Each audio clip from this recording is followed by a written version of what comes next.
Hi, I'm Sade. Welcome to Coffee Bookshelves. Today we are talking about this book, Lies and Weddings by Kevin Kwan. Now this book has been a bright ray of joy in my winter. On the surface, it is a glossy tale about ultra wealthy people and the shenanigans they get up to. But I feel like there's a lot more to it than that, and I will get into that later. So the inside flap on this particular book tells you that the story is about Rufus Gresham, the Earl of Greshambury.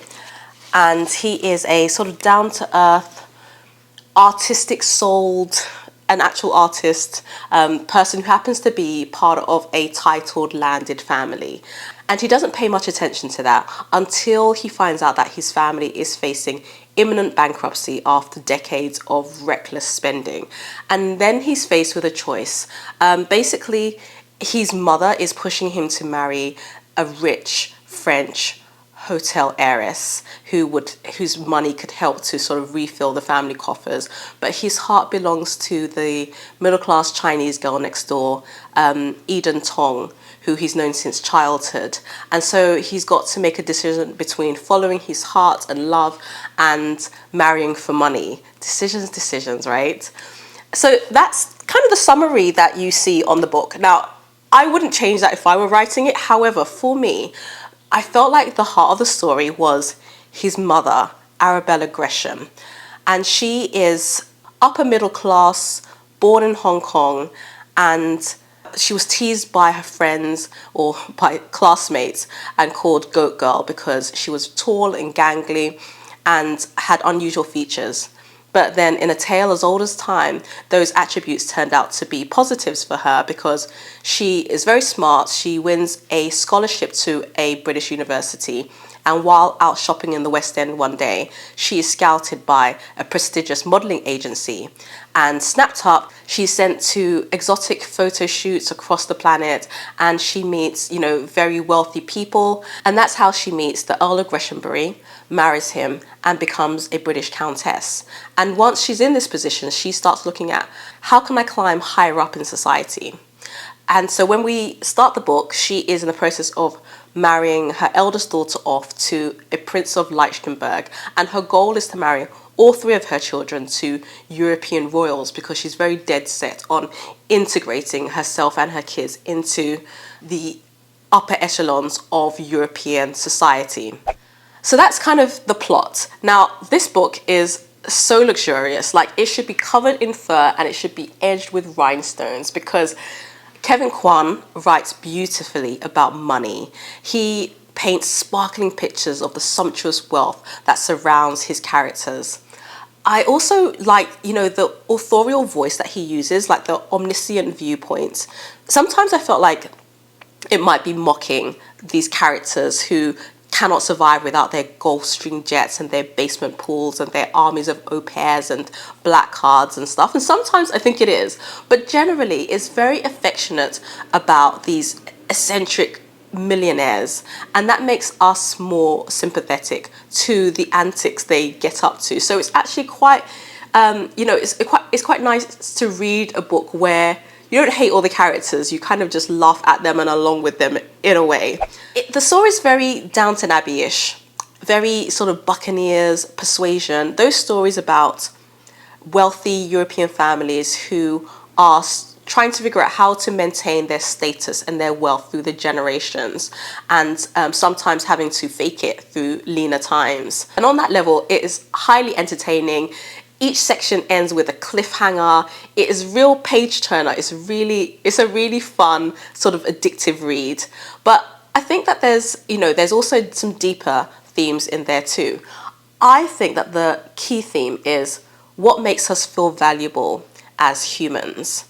And in the West, the metric is money. That the more money you are, the more respected, the more worthwhile or worthy as a human being you are. So you can have a serial killer, but if they're rich, then they're not bad to the core. They're not evil. They're eccentric and maybe emotional, and maybe they were traumatized as a child and haven't really thought about why they're doing the things they're doing. Like, we'll bend over backwards to make excuses for the behavior, for the terrible behavior of really rich people. Meanwhile, poor people are villainized just for being poor. Like, if you'd worked hard, if you'd chosen a better degree, or if you'd, there must be something lacking in you that you don't have money. So with that kind of mindset, the characters in this book who want to be, respected and valued, spend their energy running around, one, trying to acquire as much wealth as they possibly can, and two, displaying it in extremely conspicuous ways to make sure that people know that they are wealthy and that they should be respected. I think the second thing that we use as a sort of measurement of worthiness in the West is education and culture. And Kevin Kwan gives a rundown of each character's educational history from primary school all the way up to university, so that you can see where they fit into the hierarchies of society. And I think Arabella is very cognizant of wealth is not enough. And in fact, anybody can acquire money. But if you want to get into the really elite, sort of prestigious, exclusive circles, then, your background, your social background is important. So she's very aware of making sure her children go to the right schools and everything, and they know the right things. I'm going to read a quote from a section that I think it's a conversation with her daughter that just tells you something about her mindset. I'm so tired of you projecting all your issues onto me. Issues? What issues? Whenever you talk about trashy people, why must they always be Chinese? Why are they never European or royal? Have you seen how tacky some of Maxie's Norwegian cousins are? You know what you are? You're a self-loathing Asian. Arabella laughed dramatically. How is it self-loathing for a mother to want to install some dignity and common sense into her daughter? It is precisely because you are half Asian that you must always present yourself in the best manner. You must be the prettiest, smartest, most charming woman in every room you enter, and you must always behave impeccably. That is what I've been trying to impress into your numb little skull all your life, but you have fought me every step of the way. All I ever wanted was for you to have an intimate, elegant, history-making wedding that Point de Vue and Ola would chronicle for posterity and everyone would remember for the rest of their lives. I'm just trying to help you to be looked upon favorably as you begin your new life in a family that will not be as kind to you as your blood family. So Arabella thinks of herself and her children as lesser because they're part Chinese. And, she's like, well, they've got to assimilate culturally and racially in order for us to be able to climb up to sort of the hallowed halls where the truly elite dwell. The book swims in art references. The pages are stuffed with lists of artworks and architects and fashion designers and writers and musicians and painters. And it's so numerous, but yet it's interesting. Like, it feels very narrow because it's all very, very Western. And so this might be me projecting, and I don't know if I can articulate it well, but there's an art curator who I saw post on Twitter. Her name's Willow Naomi Curry, and she said, Western art's cultural hegemony has its foot on the neck of other ways of seeing and creating. So it's like you've got this just swathe of art references, and then, and the art talks to each other. So you've got a house that is designed in the style of a painting, or a dress that references the color of something. So all the art is talking to one another, but it's all very Western. And there's something that's quite narrow and bland and homogenized about that. I think also, like, the culture of this world that's, that Kevin Kwan presents to us is, it's almost like it's so aggressively white European global West, right, in terms of what it holds up as valuable, that it's almost like a comment, like it's making a commentary on that. These rich, wealthy people have all gone to the same schools, they holiday in the same places, they bank with the same firms, they wear the same brands, they collect the same artworks. It's like they are 100 flavors of the same thing. And it's like the square footage of the world that they live in is tiny and incestuous. And there's so much richness that dwells outside of that narrowness. Like, if you would look to Africa or to South America or to Asia, rather than just the narrowness of what's created in the West and by Western schooled people, there would be so much more. But they don't do that. And so it's almost like, with all the lists and everything, it does feel quite... It's almost like he's pointing out the narrowness of that world, which I thought was quite interesting. But back to Arabella. She's like a larger-than-life villain. She is colorist, classist, racist. She's like a triumvirate of is. And these are always on clear display whenever she interacts with Eden Tong, the girl next door. Because Eden, she's an NHS doctor and she's middle class. And so she's not rich. And Arabella dislikes anybody who's not rich and who's not white.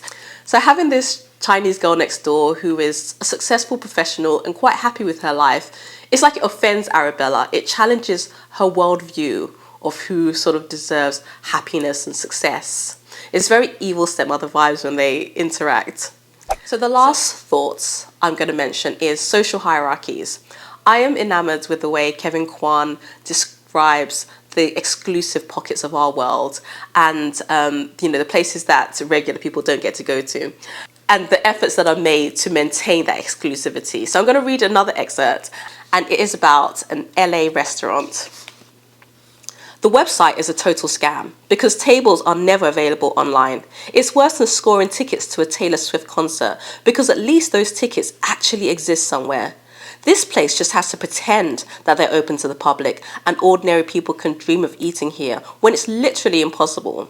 The only way to get in is to hire a top publicist, put them on retainer for $8,000 a month, and once they've generated enough media hits for you and your Wikipedia page is at least 6 paragraphs long, and your social media accounts are all fully verified with throbbing blue check marks, and there are enough Googleable pictures of you at the Met Ball or the Vanity Fair Oscar party, your publicist may then dare to call the reservation number that's a more closely guarded secret than the president's phone line with all the nuclear codes. And if they actually pick up, which is rare, there's a fierce woman on the line who sounds just like Jamie Lee Curtis, who mans the daddy list, because apparently every month they update this list of everyone on the planet who's cool enough to dine here. And your publicist simply has to say, I represent Eden Tong, and there will be a pause while pseudo Jamie Lee checks the daddy list. And if your name isn't on it, you can forget it. You're fucked and never getting in. But once you make the list, you're allowed the privilege of booking a table like 8 months from now. It's nuts. And it's just so funny. It's almost like rich people, they need the velvet rope in order to feel good about themselves, to feel like they are powerful. So it's like, I can't be somebody unless you agree that you're nobody. I can't be tall unless you bow down or I find a ladder to stand on. And watching them, try to grapple with this is fascinating. So in conclusion, I highly recommend Lies and Weddings because it is hilarious, it is clever, it is brilliantly written. And also it reminds us that you and I do not have enough money to buy external validation like the characters in this book. So we've had to spend a lifetime growing our self-esteem like tiny sunflowers in our hearts. And we are all the better for it. Doesn't that make you feel good? Lies and Weddings by Kevin Kwan.